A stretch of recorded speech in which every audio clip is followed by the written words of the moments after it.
Hello and welcome to today's class. I am so excited that you are here.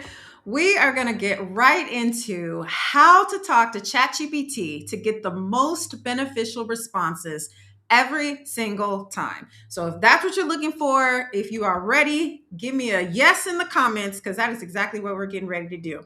So, I wanted to start out with a foundational video. I use this, I don't like to call it a framework, this process in all of my workshops, all of my master classes. And I wanted to make sure that you were able to use this, whether or not you come to a master class or not, right? This is something that you can use right now to start getting those beneficial beneficial responses that I just talked about every single time. So, a quick introduction. I just want to show you a real quick. Hopefully, you can see this on the screen. It is a 5-step process. Step one is decide. Step two, share. Step three, ask. Step four, analyze. Step five, reflect. We're going to go through each one of the steps together, and I also felt it would be helpful to actually show you in the description, in the video description below, how I did this, like see it in action in ChatGPT. So, first step we have is decide.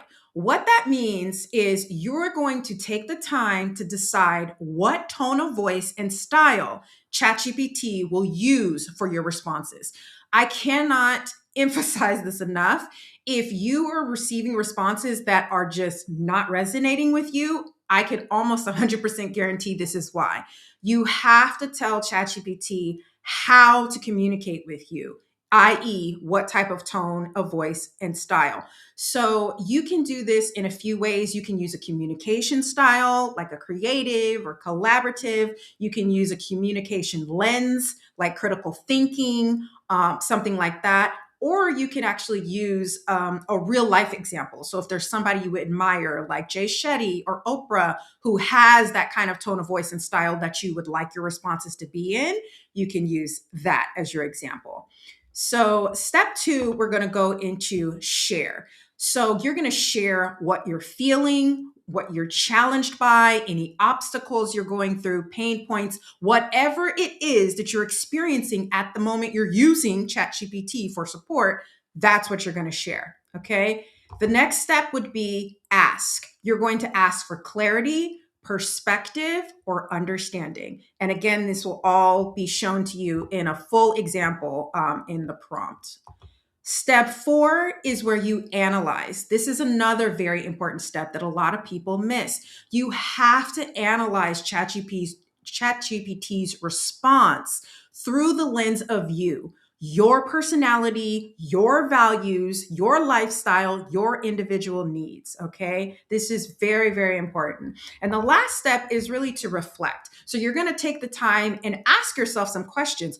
What surprised me by this prompt? How did this prompt create resistance, if any? Was there something in my body that shifted? Did I sigh loudly? Did my shoulders drop because I was so relaxed after receiving those insights? So we have a few more minutes. I'm going to go through this with you so you can actually see this. So I am logged out right now because I wanted to show you exactly what this would look like if you were a brand new beginner. So I have typed in the prompt that, again, I will put into the description, but I just want to scroll down to ChatGPT's response.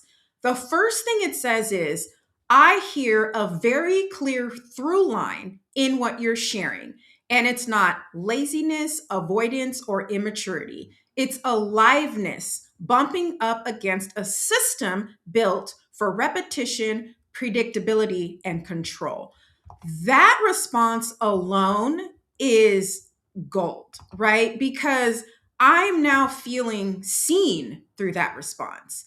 I'm like, wow, there's nothing wrong with me. And the prompt basically talked about something that I'm currently struggling with and that I am taking in my own life to try to figure out what is this aversion I have to things that feel like work? When I was little, I would say things like, I don't want to play the piano. I want to play outside. I don't want to practice piano.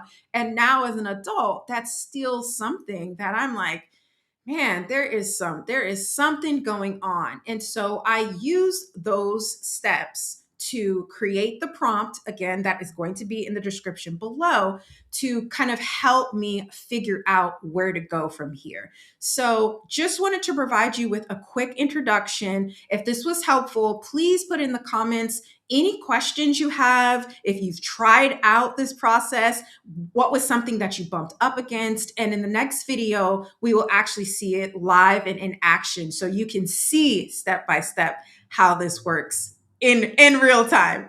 So until next time, thank you so much for watching and take care.